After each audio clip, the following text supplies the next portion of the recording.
Request from a person who did me a great favour with my design, so I'm now returning the favour and doing a video for her. Now she wanted me to look at this woman who who has grown up in a satanic Illuminati family and has been ritually abused since the age of a very young child up until her teens, and she got out and now she's gone to Jesus Christ. Now what I'm looking at is to see if she's actually legitimate or if she's making this stuff up. So, or it could be where she's believing in what she's saying for some reason, as some people do, and it could be a mental illness or it could be absolute truth. Let's have a look. And how I work is I look for deception, mannerisms, and micro expressions. And if I see a cluster, then I go and dig deeper. And then I listen to more and more and more until I know that it's confirmed that I see so many deceptive mannerisms that this person is not candid, lying, what have you. Okay, so I'm looking at this woman here, and let's go and have a look.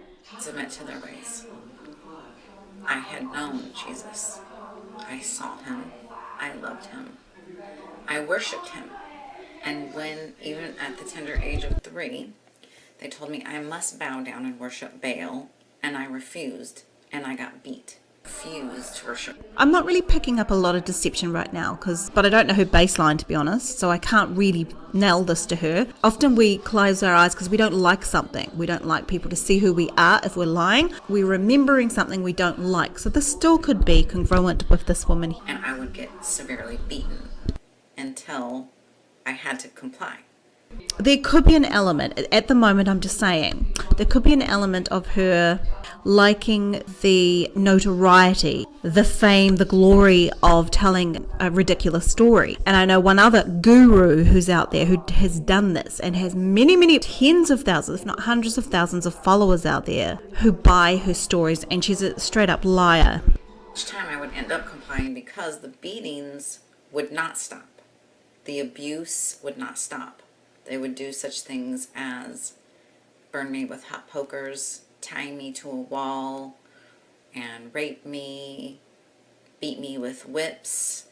They would... So what I'm finding now is that she's blinking a lot, and that could mean, deception, or it could mean under a lot of stress because she's remembering what happened to her. Again, it doesn't mean to say that she's in deception, it just means she's under stress, remembering. And she's sort of going up into memory. We tend to go up when we look at memory, and down is actually the physical. And I know that some people with NLP training tend to look at the right or the left to show lying, but that's not always the case with people. People are different. Right, let's have a look. Put a chair in a large bucket covered with bugs so that bugs would crawl all over me. Okay, what I'm looking for is a duping delight. I'm not seeing that. So, I'm like, this woman could be legit. They would dunk my head in the toilet, shaming me for believing in the true Jesus Christ. I needed to believe in their Jesus Christ, the false Antichrist spirit, or Baal. Those were just the things that they would do so that I would comply. Those weren't even rituals. Those were just punishments, torturous punishments. But I'm actually finding her pretty legitimate at the moment, so I'm sort of buying her story. In their eyes, for the good, because I needed very much to obey them. If I didn't obey them, I was going to go to hell. They shamed me time and time again, telling me that I was dirty. You notice how she closed her eyes? It means she's ashamed, or she didn't like what she remembered there. Ugly, fat, stupid, worthless, and on and on. So another mannerism, what I'm not seeing is incongruent head nodding or shaking, that sort of thing. It's not incongruent, so, that's pretty legit. Abuse was relentless when it happened. There would be times when I would be locked in dark rooms for up to a week or even 2 weeks at a time, starved. It was sensory deprivation. Sometimes I would be locked in a cage for up to a week or 2 at a time. For the average person who hasn't gone through this stuff, it's hard to imagine. So I can't actually say that this didn't happen. because I'm not finding a lot of deception. However, I'm finding quite a nasally voice, quite a weak voice here. But again, that could be the way that she flows. Annually, they would take me to the Mormon temple in Utah, where they would do special rituals to continue the indoctrination. Okay, so I might slow this down just a bit and go extra slow, sort of like an eek mannerism that we all do when we're not sure of something. The abuse was relentless. Okay, the abuse was relentless. She pulled her cheek down, and that means that it's regret mixed in with not sure. That's regret right there. That's not contempt. Contempt comes this way, but there's regret also mixed in with sadness. When it happened.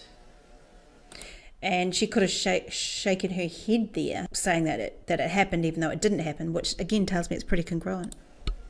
There would be times when I would be locked in dark rooms for up to a week or even 2 weeks at a time, starved. She seems to be looking at a piece of board over here with all her points. I'm just saying, I'm not sure, but she's looking over there a lot. It was sensory deprivation. Now, if she's lying, she's actually a really good liar. I'm not picking that up. So what I can say is this video seems pretty, well, she seems pretty legit. And if it is legit, for real, because we're not always 100% body language readers, we're at best about 80%. It's pretty horrific if she did go through this. It's pretty ugly stuff, but this sort of stuff does go on in the world. So thanks to my person who wanted me to look at this video. I hope you actually got something out of it, but that's my overall conclusion. Thanks for watching. Stay tuned, guys, for the next video.